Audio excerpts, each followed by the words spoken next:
Hey, FAU fans, welcome to the first ever fifth quarter FAU film room. I'm joined alongside one of the newest FAU commits, Julius Barfield. Julius is a defensive end 2021 commit. Julius, how you doing today? I'm doing good.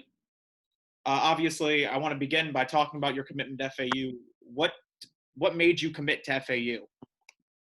Well, my major commitment was after I got done with a video chat with Coach Woody and Coach Ortiz.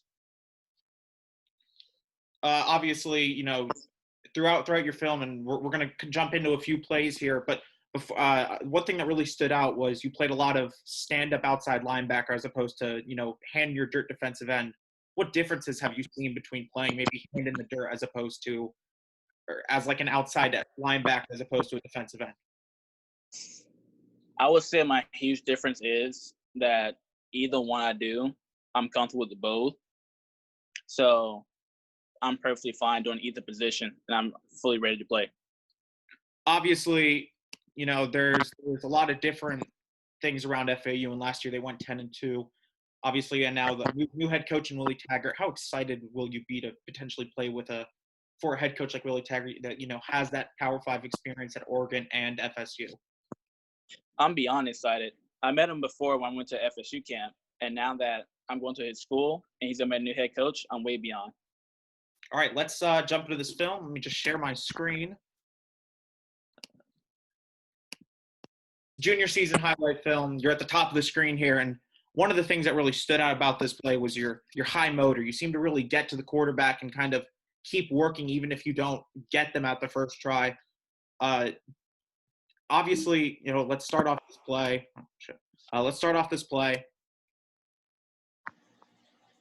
So obviously, you see the quarterback rolling out. What's your thought process when you see a quarterback rolling out to your side? My thought process is to make sure that he doesn't get past me. Obviously, then your high motor, you kind of miss the angle, but then you're able to really make up for it with long arms. And what is that thing about having long arms? Obviously, 6'4", you're kind of built more like a basketball player with the long arms than maybe a typical edge rusher. And I think the first thing I noticed was, you're just kind of built more like one of those offensive superstars at basketball than an edge rusher. What is so important about having a high motor as a defensive end when obviously, I think a lot of times if you're a really high-end offensive or defensive end at the high school level, you'll get double teamed, you'll get triple teamed. So what's the importance of having that high motor? I would say the importance is that when you have a high motor, you're able to read the play easier, and you just want to get to the quarterback. You just want to contain the play, make sure nothing get past you, have everything locked down. Obviously, I think one thing that we talk a lot about with defensive ends is their sack numbers and they have this many sacks in college or this many sacks in high school. How important is it for you to just generate pressure as opposed to maybe just getting the high sack numbers?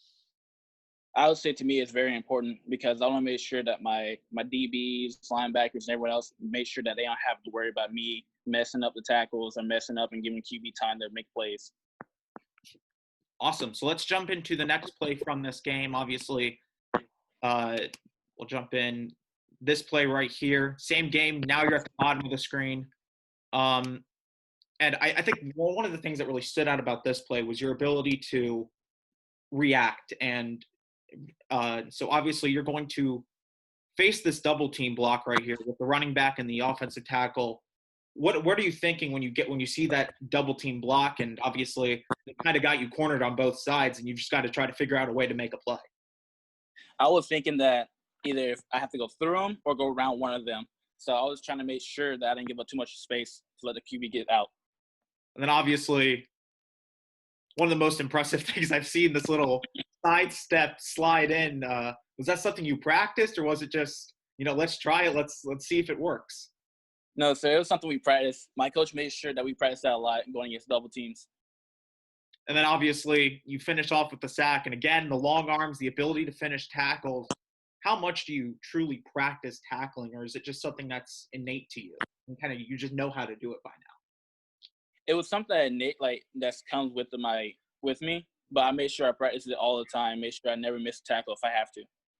And honestly, I don't think you've ever missed a tackle. It seems like every time in your highlight tapes, you don't even need a second person to tackle with you. You're just making that first tackle, and every single time it is a tackle. It is a guaranteed. It seemed like I was just watching, like one of those NFL towns where they don't miss tackles. And obviously, the initial part, and I want to go back to it, was this little sidestep. That's something that's really impressive to see, especially because it seemed like you left both of those blockers in the dust. And I imagine your coach was pretty happy about that one afterwards. He was. So let's jump into the third play here. Different team. You're still at the top. You're at the top of the screen now. Let's maximize this. So, one thing that I really liked about this play was you recognizing that you're not going to get to the quarterback. You kind of drop back and you see that the running back is, kind of leaking out. When you see a running back leaking out like that, how important is it for you to kind of react quickly and get to the running back as opposed to, keeping to try to maybe make a play on the quarterback? It's very important because I don't want to I don't want to forget about him. I want to make sure that I keep my eyes on him, make sure that if it is a screenplay, I can react fast as possible. And obviously, I think one of those things is the athleticism, and being able to react.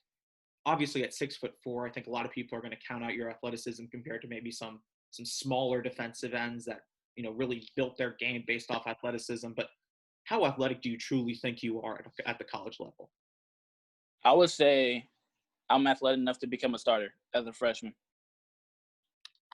And obviously you could see it on this play. I mean, you kind of get into this weird double team block, and then you kind of just push off the block, and it's the ability to get to the line running back. What was this move here? You kind of see, maybe was it more of like a side sweep and then just getting to the running back? Well, what I did, I made sure I get I shot my hands first, got my first grip to keep them off me. And then after I knew the play was going on, I did an up and over move. All right, awesome. Let's go into the fourth play.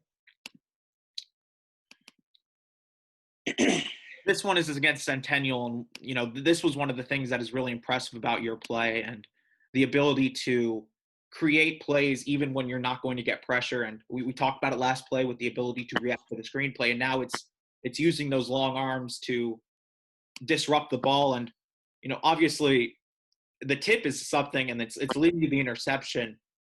What goes into trying to tip the football in a situation like this where it's all about timing. It's all about making sure that you kind of get the proper leverage to make that tip? Well, at first you got to read the quarterback, see where his eyes are going. And then once you got to feel where he's trying to throw, you got to time it right. And when I know I get a tip, I look for the ball, try to get an interception, or make sure that my teammates get it before the enemy team does. And obviously, there's a few plays like this in your tape, and this was only just one example against Centennial, and we saw it in both your sophomore and your junior tapes.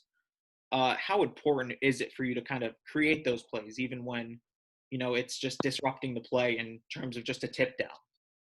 To me, it's very obviously now you go into your senior season, and for a lot of prospects and a lot of college prospects, that senior season is the most important season, kind of the ability to set the tone going into college.